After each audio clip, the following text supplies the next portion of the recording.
Family of women mauled by lion pushes for new regulations. Burlington, North Carolina. Alex Black, the 22-year-old, had been preparing deer meat to feed the big cats, and suddenly found herself alone, staring down the lion in a place where it could have reached visitors, according to her aunt, Virginia Black.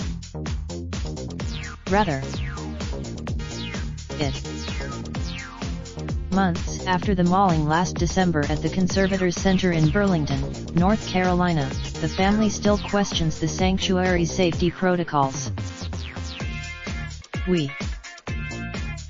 North Carolina is one of just 4 states with no laws controlling ownership of non-native big cats.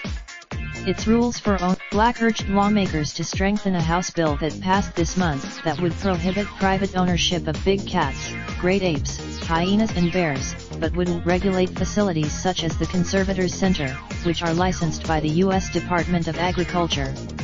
She wants the state sanctuaries.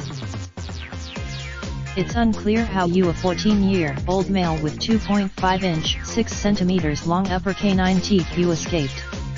The sighted an animal. The attack happened around 11:15 a.m., the Caswell County said. Alex's body was, with no tranquilizer gun immediately on hand. Arriving firefighters sprayed water from fire hoses in a futile attempt to move the lion away. Once the center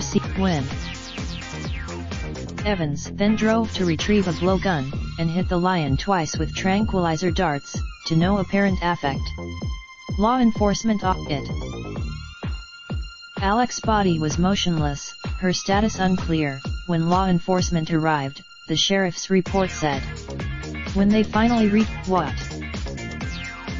The center responded to emailed questions about Black's claims with a brief statement saying safety measures have been thoroughly reviewed and the staff retrained.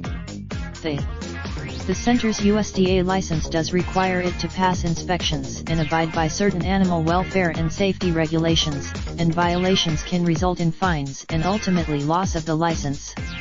But the an unannounced USDA inspection in January 2019, 1 month after Black's death, found the center had no.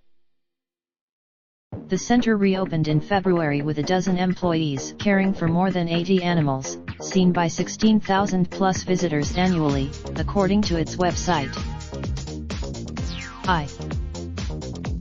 Her letter has had some impact. Lawmakers amended their bill to include a study of safety requirements for exempted facilities, which the center supports. Republican Rena Turner, Dan Ash, executive director of the said the center contacted a member of his association for unofficial safety advice following Black's death. Facilities like the No states mandate accreditation, but some cities require it as a condition of building or operating permits, and while meeting higher standards can be costly, reducing risk is worth it, Ash said. How? Raindrop, drop top smoking, no cooking the hot pot. Fucking on your bitch, yeah, that. Looking up, open the park pot.